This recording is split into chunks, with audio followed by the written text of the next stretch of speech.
trois choses demeurent. La foi, l'espérance, l'amour, mais la plus grande d'entre elles, c'est l'amour. Chers frères et sœurs, je vais les citer dans le mot de Paul, qui, c'est lui avec douceur et fermeté, ramène l'humanité à l'essentiel. Par cette parole, il nous rappelle que tout ce que nous faisons, toute éloquence, toute foi perd leur substance lorsqu'elles sont privées d'amour. Parce que sans l'amour, il n'y a pas d'union. C'est précisément sous cette profondeur et sous cette inspiration que l'auteur nous a donné un chef-d'œuvre intitulé Unir le ciel à la terre, le titre de notre questionnaire de cette église. Une invitation à contempler le Christ comme le point de rencontre entre la vie céleste et la réalité humaine. Avant d'aller plus loin, nous allons invoquer la présence du Saint-Esprit. Fermons nos yeux et la prière. Père Saint, nous vous disons merci, merci de nous avoir permis de venir ici en ville. Nous demandons, Père, d'accompagner les autres enfants qui sont en chemin pour se rendre ici dans ta maison. Accompagnez-les. Nous allons résumer ta leçon, ta parole. Aide-nous, même si nous avons préparé, nous avons besoin de ta présence pour divulguer ta parole, pour les partager ce que tu nous as donné, ce que tu nous as inspiré. Avec nous, Père, nous te disons merci au nom de Jésus. Amen. Pour ce premier trimestre de l'année 2026, nous avons eu le privilège d'étudier un magnifique questionnaire basé sur les écrits de Paul, comme je l'ai dit tantôt, qui nous rappelle l'importance de l'union, l'importance de l'amour, qui nous rappelle encore une fois de plus, Dieu offre le salut gratuitement et que la foi n'est pas une performance religieuse, ni une accumulation de bonnes œuvres. Parce que nous, en tant que chrétiens, nous n'agissons plus pour être sauvés. Nous agissons parce que nous sommes déjà sauvés. C'est comme le déjà dans le pas encore. L'obéissance est pour nous une réponse d'amour et non une tentative de justification.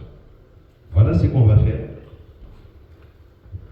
Je vais résumer les 12 premières leçons. Ensuite, on va beaucoup plus éterniser, parce que c'est la dernière leçon.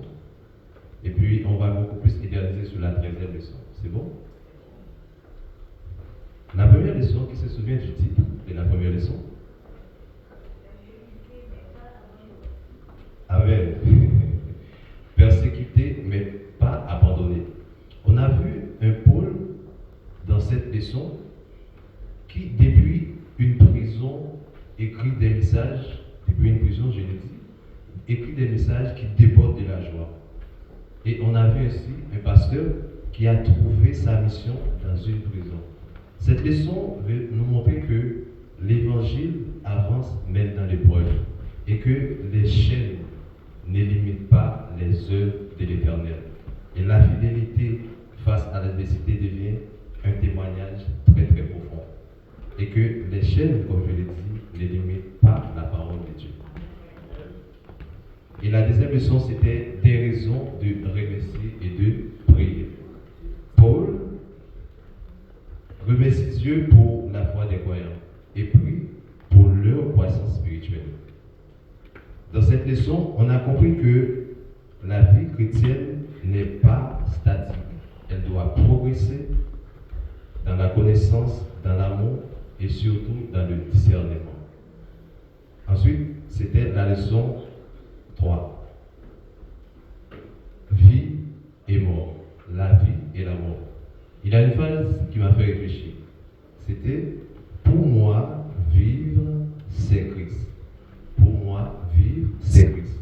Cette leçon a exploré la perspective éternelle. La mort n'est plus une perte, comme vous l'avez l'habitude de l'entendre, pour nous chrétiens, n'est plus une perte en Jésus-Christ, mais un gain. C'est un gain en Christ. Là, on parle surtout pour nous et ceux qui ne disent pas chrétiens, mais qui l'est vraiment.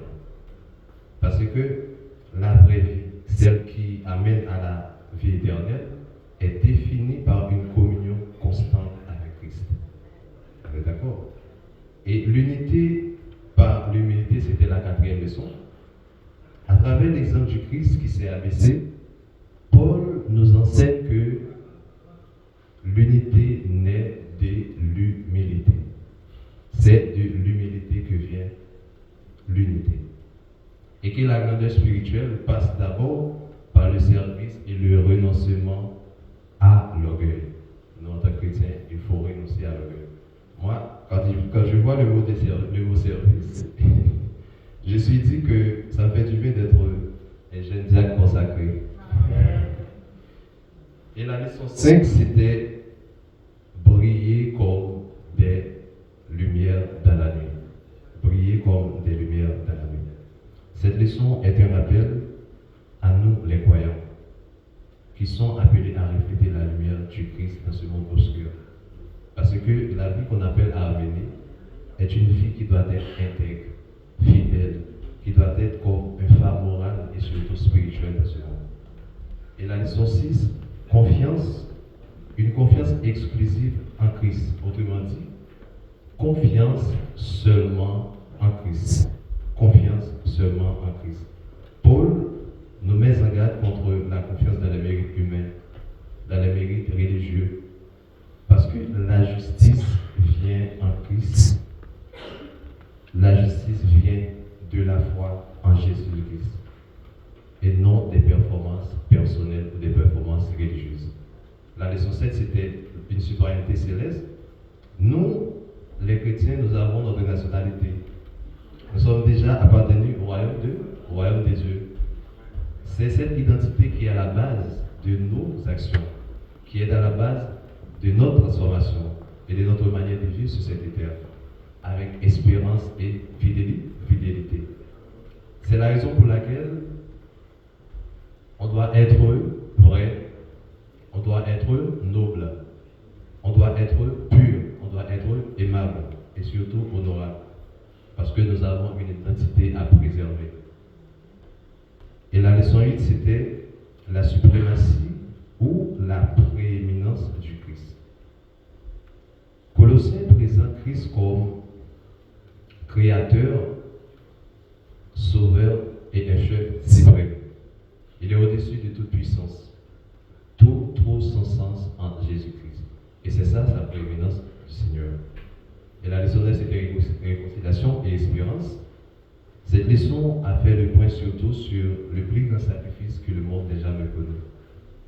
Par la croix, Dieu réconcilie l'humanité avec lui. Cette réconciliation restaure la relation qui était brisée et ouvre la porte à l'espérance qui, sans ce sacrifice, nous apparaîtra presque impossible dans ce monde rempli de tentations. Et la leçon 10, c'était comblé ou parfait en Christ. Cette leçon a été axée sur notre maturité spirituelle. Elle nous a fait comprendre que la maturité spirituelle ne vient pas des règles humaines, mais d'une vie enracinée à Jésus-Christ. Amen. Et la leçon 11, c'était vivre avec le Christ. Si nous sommes ressuscités avec Christ, notre manière de penser et d'agir doit changer. Comme il est écrit dans la Bible, les anciennes choses sont passées, on est devenu nouvelles et nouveaux. Et la leçon 12, vivre les uns avec les autres, ou vivre ensemble, qui est pour moi une sorte d'extension de la leçon 4, l'unité par l'humilité. Cette leçon touche surtout la foi, les relations, le pardon, la compassion, la patience, parce que la communauté chrétienne doit refléter le caractère du Christ dans ses interactions. Et puis, on a achevé ce beau questionnaire avec la 13e leçon qui s'est inspirée surtout de la conclusion de l'Épître Colossiens, tenez ferme. Cette leçon a été titrée Debout dans toute la volonté de Dieu. Ou du moins, tenez ferme dans toute la volonté de Dieu. Là, ce sera vous à la parole. Moi, je suis jeune, j'ai des questions. Mais vous aurez la parole. C'est bon?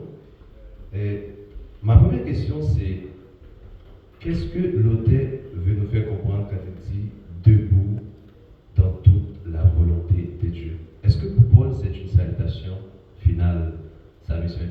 il nous a dit tenez ferme et vas-y.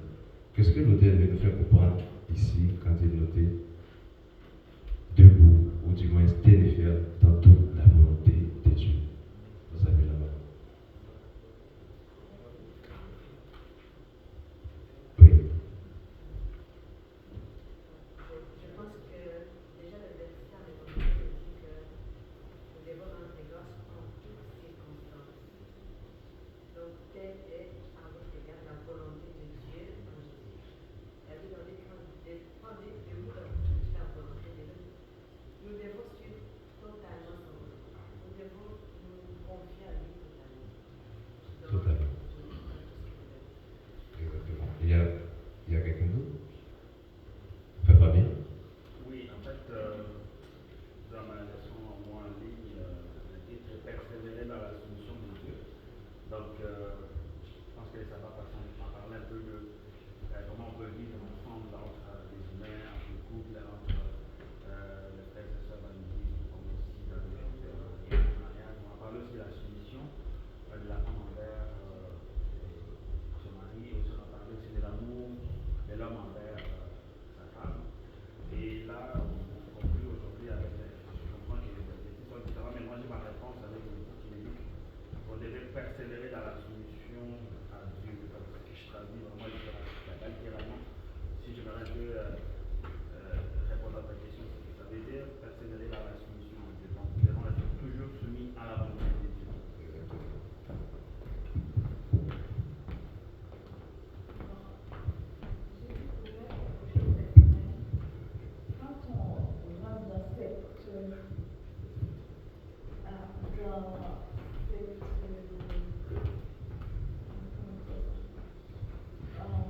Dans ce royaume, on a tous une mission.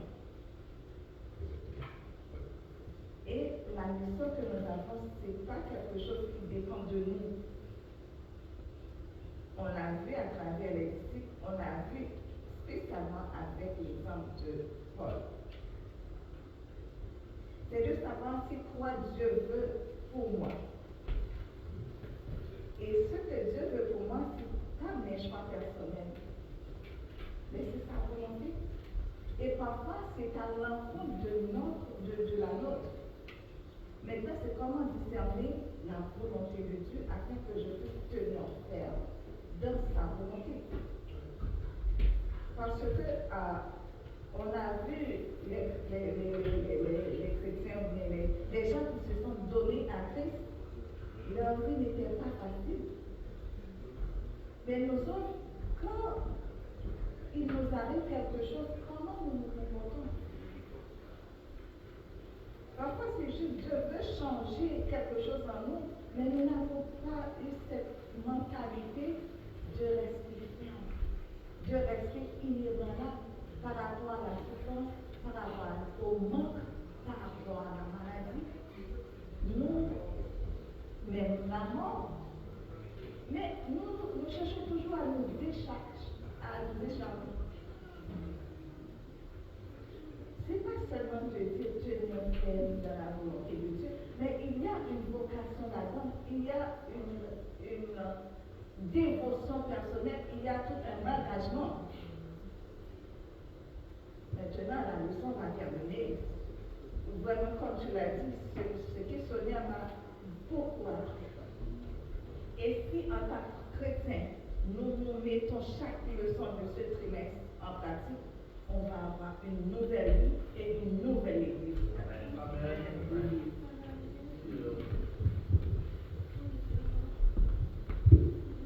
Debout dans toute la volonté. Toute la volonté. Moi, ce que je pouvais dire, c'est que se tenir debout dans toute la volonté, en tant que chrétien, cela doit être fait sans prétention, sans hypocrisie. Il faut être complètement converti pour se soumettre complètement à Dieu. Parce que des fois dans nos églises, il y a des choses qu'on peut voir, mais pour éviter de froisser, même si cela ne va pas bien, on a peur de le dire. Si on fait avec l'amour, ça peut marcher. Mais c'est pour ça, comme Paul l'avait dit à Timothée, oui, Timothée était un jeune ancien, un jeune pasteur. Quand on fait les exhortations, et je me souviens aussi, je l'avais dit dans ma prédication la dernière fois, cela soit de faire avec amour. Il y a une façon de faire, il y a une façon de dire. Et même des fois, vous avez raison dans quelque chose, mais la façon que vous vous exprimez envers l'autre, ça va vous donner tort. C'est comme si tout ce que vous allez dire ou bien faire, mais ça va au moins gâcher toute l'ambiance, ça va gâcher tout le témoignage que vous êtes en train de s'exprimer. Vous pouvez effectivement avoir du tort par la façon dont vous allez démontrer que vous avez raison. Oubliez également, la vie chrétienne, c'est tout un cheminement. Nous devons supporter les uns les autres. Parce que ce frère-là qui fait cette remarque d'une manière égoïste ou bien ne plaît pas à tout le monde, à un moment donné, il va être tellement humble qu'on va dire, bon, j'ai fait du chemin. Mais par contre, il y a beaucoup qui ont quitté l'église à cause de ça. C'est pourquoi nous devons avoir cette capacité de tolérance. Et également, de connaître que la vie chrétienne, c'est un cheminement. On ne devient pas chrétien d'un coup. Ça se chemine. Et il ne faut pas attendre d'être chrétien pour faire la volonté de Dieu, bien de rentrer dans cette bataille. C'est Dieu qui transforme. Il va nous transformer. Nous devons être conscients que ça prend du temps. Parce que le caractère humain, ce n'est pas quelque chose qu'on peut changer facilement. Mais Dieu peut le faire, mais avec du temps. Ce n'est pas d'un moment, tout d'un coup. On ne se bâtit pas et puis demain on est un chrétien vraiment. Ça prend du temps et il faut être tolérant. Et c'est pourquoi l'amour devient le ciment pour avancer dans ce chemin. Le lien parfait. Pour finir, ce que ce vient de dire, c'est très important. Parce que c'est pour ça que Dieu, Jésus l'a dit dans Luc, quand il a dit à Pierre, Simon, Satan vous a réclamé pour vous crier comme un froment. Mais Simon-Pierre était l'un des apôtres les plus aimés. C'était la personne qui se croyait être presque au même niveau même que Jésus, parce que lui, il pensait pouvoir tout faire avec ses propres forces-là. Mais Jésus a prié pour lui. Et qu'est-ce qu'il avait dit? Quand tu seras converti, affermis tes frères. Après 3 ans et demi, Simon n'était pas encore converti. Tu comprends? C'est ce que Sœur vient de dire, c'est très important.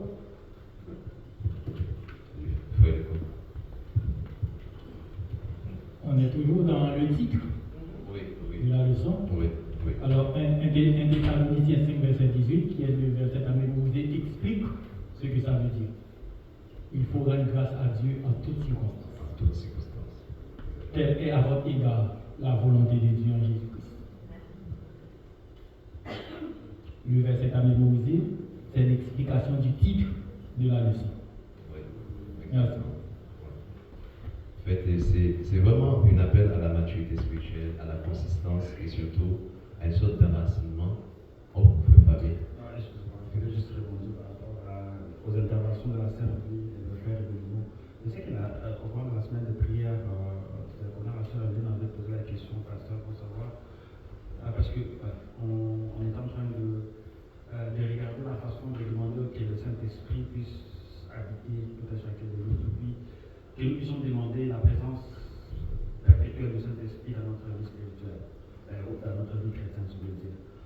La sœur avait posé la question, elle dit, mais lorsqu'on se baptise, automatiquement, on reçoit le Saint-Esprit. Est-ce que cet esprit-là va disparaître? À moins que j'avais mal compris cette question.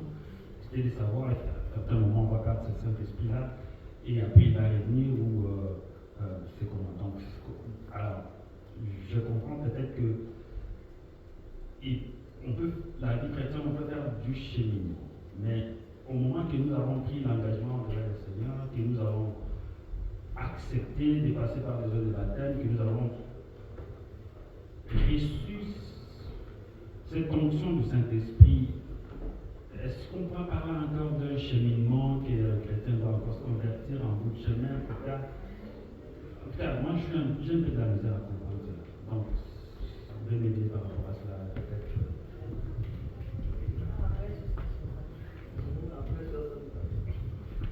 Peut-être que tu n'as pas compris parce que tu as grandi à l'église. Ou bien le cheminement que tu avais eu dès ton enfance, tu n'as pas détourné de Dieu. Mais pour quelqu'un, bien qui a grandi à l'église, il peut s'échapper du chemin. Ça arrive également. Tu comprends? Et même quelqu'un qui se fait baptiser peut être devenu un mauvais. C'est ce que ce cheminement, frère Fabien, tu vas le dire, ok? Parce que ce cheminement, c'est quelque chose de personnel. Ça, c'est pas ce que mon père, ma mère m'a appris. C'est une connexion directe. Et là où tu vas dire même ça à votre groupe, mes yeux t'ont vu. Mais pas Jean, mes yeux t'ont vu. Et c'est là que le chemin d'échappement n'est plus pour toi. Parce que là, tu vas avoir une intimité que personne, même les puissants, personne, et même le diable ne peut t'arracher de Dieu. C'est un cheminement, mon frère. Moi, j'ai grandi à l'église, mais pas à l'église adventiste. Mais j'ai fait du chemin. Même dans mes remarques, dans le temps là, c'était. Même parfois, je ne veux même pas parler parce que je dis non, ça, je ne peux pas le dire. C'est un cheminement, ça.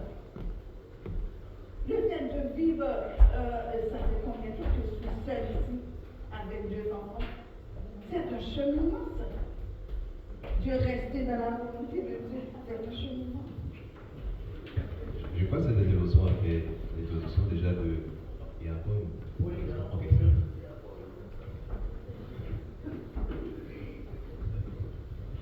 Bonjour l'église. Bonjour ma soeur, bon retour. On est content de vous voir. Moi aussi je suis contente de vous voir. Alors c'est juste pour ajouter, la soeur a presque tout dit. Alors, je me réfère à la sanctification qui est toute une vie. La sanctification, c'est toute une vie. L'Esprit de Dieu, quand on baptise, on reçoit la lumière, mais on doit travailler cette lumière. C'est pour ça que nous autres, en tant qu'Église adventiste, on prie pour qu'on reçoit la puissance de la prière. C'est ça, on ne l'a pas encore reçu. Mais on est à l'église, on vit au jour le jour, et l'Esprit de Dieu travaille en nous, il nous transforme au jour le jour. Et ça va venir un jour, on va être transformé, et là, Dieu, on va voir la gloire de Dieu. C'est exact en fait. Je crois que cette intervention, on fait déjà l'introduction de ma prochaine question parce que là, on parle de persévérance, on parle de consistance dans les Seigneurs. Et quand on parle de persévérance, consistance, ça fait appel directement à la maturité spirituelle. Comment on peut gagner la maturité spirituelle? Est-ce que c'est quelque chose d'automatique? On est baptisé et on obtient la maturité spirituelle. Là, je vous rejoins. Comment on gagne la maturité spirituelle? On vient à l'église, on prie et puis on gagne la maturité spirituelle et on est baptisé. Mais comment? Vous avez des réponses, je vous l'ai dit tantôt. Moi, j'ai des questions.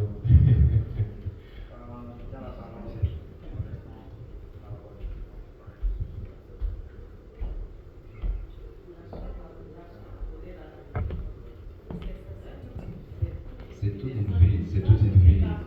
Discipline, intercession, vigilance, c'est toute une temps. C'est ça.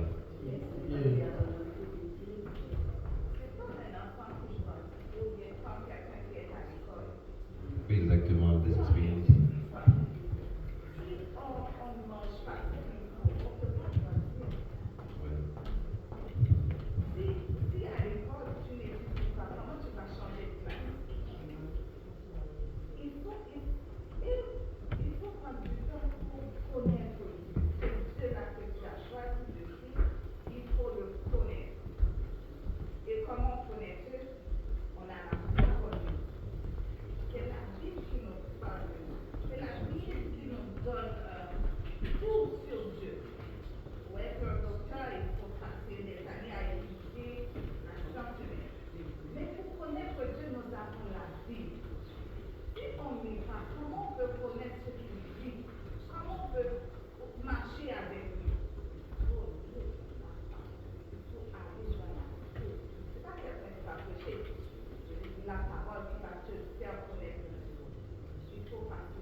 Moi, je voudrais ajouter quelque chose, parce que toi, en tant qu'aîné, parce qu'une personne qui n'a pas encore connu Christ, quand cette personne retrouve Christ, toi, tu es déjà un aîné. Nous, en tant qu'aînés, nous avons aussi une part de responsabilité, parce que Jésus avait demandé aux apôtres d'aller faire de toutes les nations des disciples, les baptisant. Ce sont les baptisants d'abord. Après, le reste de la phrase dit, enseignez-leur. Ça, c'est notre part de responsabilité en tant qu'Église, en tant qu'aîné, en tant que membre de l'Église. Parce que nous avons cette responsabilité d'enseigner les nouveaux croyants afin que eux aussi peuvent grandir dans la même foi que nous avons reçu des anciens pour qu'à l'avenir, cette foi-là ne se vacille pas. Parce que voilà ce qui arrive. Des fois, quand nous n'enseignons pas, les personnes, eux, ils vont aller essayer de puiser tout seuls. Et quand ils puisent tout seuls, là, il y a les réseaux sociaux, il y a beaucoup. Moi, je le vois. En tant qu'adventiste du 7e jour, il y a beaucoup d'anciens adventistes, d'après moi, qui ont été criblés, maintenant qui passent leur temps sur les réseaux sociaux en train de parler comme si contre certaines choses. Une personne là qui est un néophyte dans l'église, là maintenant sa foi peut se vaciller. C'est pour ça que nous avons cette mission et nous devons la prendre très au sérieux. Allez, faites de toutes les nations des disciples, bien sûr, mais il faut les enseigner la parole de Dieu de la bonne façon pour que eux aussi ils puissent un jour enseigner les autres. Comme ça, l'église du Christ va toujours être vivante et triomphante. Effectivement, en fait, c'est comme si il y a des aînés parmi les aînés. Vous voyez ce que je veux dire par rapport à ton intervention? Et ça m'a fait penser à quelque chose aussi par rapport à ton intervention, en fait, c'est il y a plusieurs façons de montrer ou d'enseigner. Et surtout, parfois, c'est pour enseigner, il faut que la personne qui va recevoir l'enseignement, soit il te respecte, ou du moins vous le montrez, vous le démontrez, vous le servez comme exemple. C'est deux façons. Soit cette personne vous respecte, et c'est là que cet enseignement, il va comprendre et surtout prêt à le recevoir. Ou du moins, tu donnes des exemples. C'est bon? Là encore, vous avez tellement anticipé sur... Ouais, j'ai encore une autre question très importante par rapport à la leçon. C'est pourquoi Paul a pris le temps de citer parmi ses collaborateurs, disons, plusieurs des noms de ses collaborateurs. En particulier, il a mentionné le nom Epaphras. Epaphras, qui est un nom particulier parmi ses collaborateurs qui prient avec ardeur pour les croyants, afin qu'ils demeurent parfaitement et pleinement convaincus dans toute la volonté de Dieu. C'était Colossiens 4,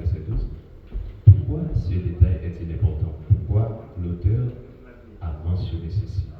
Pourquoi Paul a pris le temps de mentionner le nom de ses collaborateurs? Pourquoi ce détail est important?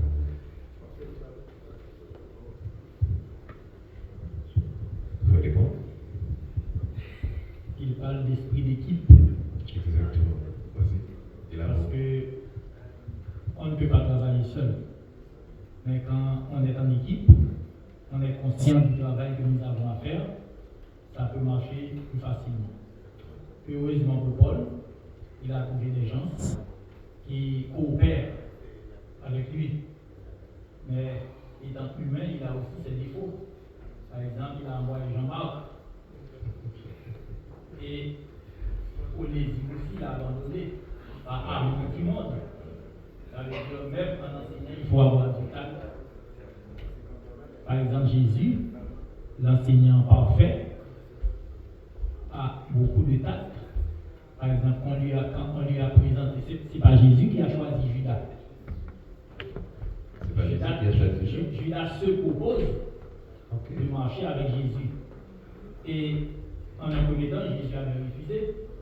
Les renards des carnières, les oiseaux du ciel ont des nids, mais le Fils de l'homme n'a où reposer sa tête.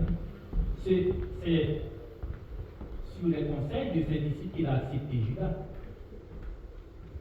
Mais au bout de 3 ans, il y a une transformation qui s'opère au niveau des disciples de Jésus. Mais Judas, lui, il reste tel qu'il a été. Aucune transformation. Comme vous venez de le dire tout à l'heure, enseigner à une personne, c'est là, mais il faut que la personne ait confiance en vous. Il faut que la personne vous respecte.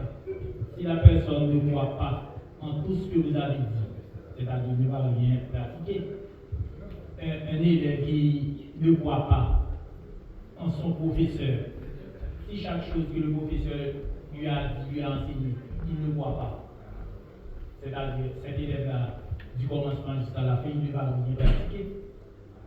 Il faut avoir l'esprit d'équipe pour travailler dans la vie du Seigneur. C'est pour cette raison, Paul a fait le choix de beaucoup de personnes. Et à la fin de sa vie, ou du moins de son ministère, il a apporté un témoignage favorable à l'égard de ses anciens collaborateurs. Nous aussi à l'Église, nous devons faire le même. Il y a, comme Jésus-Christ a dit, la moisson est grande, mais les ouvriers sont en petit nombre. C'est-à-dire, nous devons mettre la main dans la pâte ensemble afin que nous puissions faire ce que Dieu nous demande de faire. Merci.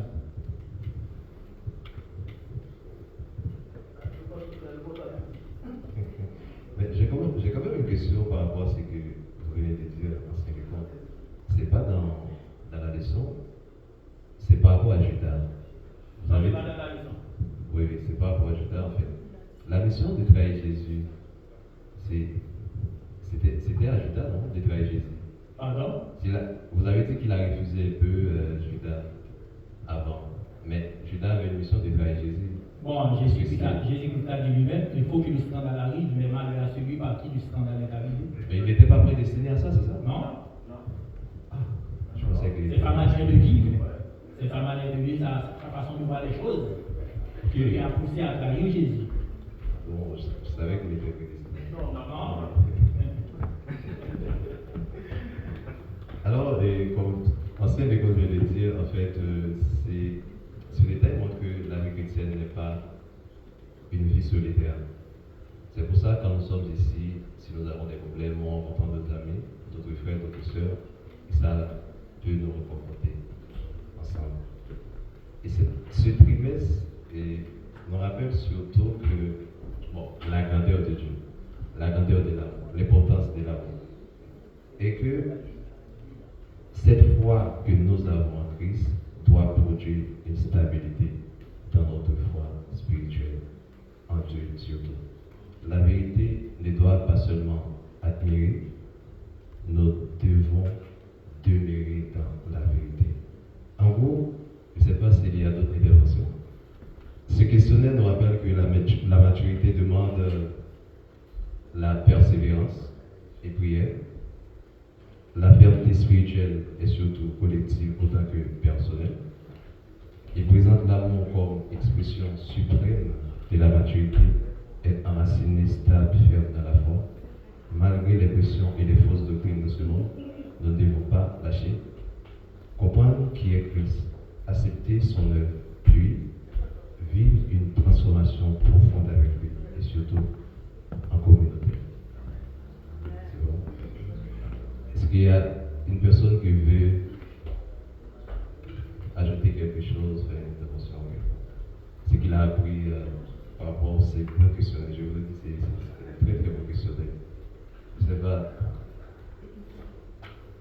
d'intervention. S'il n'y a pas d'intervention, je vais terminer avec une petite histoire. On raconte qu'un maître, en train de promener avec son serviteur. Et là, le maître tenait en main une tasse de café. Soudain, quelqu'un l'a bousculé. Et la tasse de café est renversée. Le serviteur curieux, il demande à son maître pourquoi le café s'est renversé. Le maître répond parce que la tasse avait contenu du café. Et là encore, le serviteur dit, ce n'est pas parce que quelqu'un t'a bousculé que le café s'est renversé.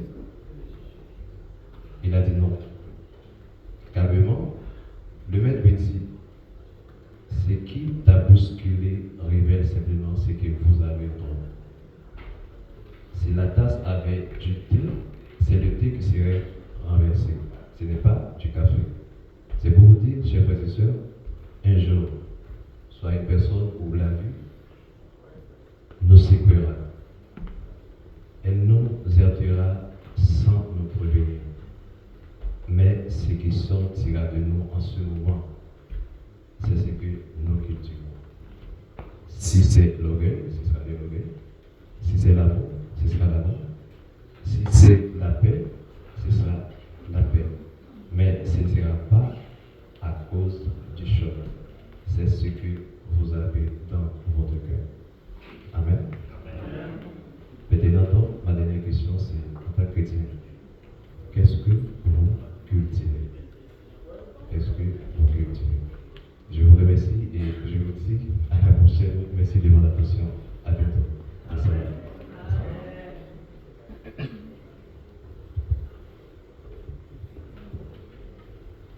Je remercie beaucoup notre frère Peterson parce que ça me rappelle quand mon fils avait des leçons. Je sais qu'un jour il va me venir. Donc, je suis content de voir les jeunes. Et ça nous apprend beaucoup de choses, ces leçons. La semaine passée, on nous apprenait comment vivre avec nos familles. Et j'ai appelé les enfants, j'ai dit, peut-être que je n'ai pas utilisé un langage approprié, mais je demande pardon. Oh maman, non, ça va, tu es bien. Mais on est sur le jeu. Donc, on s'est dit toujours que c'est la meilleure des leçons.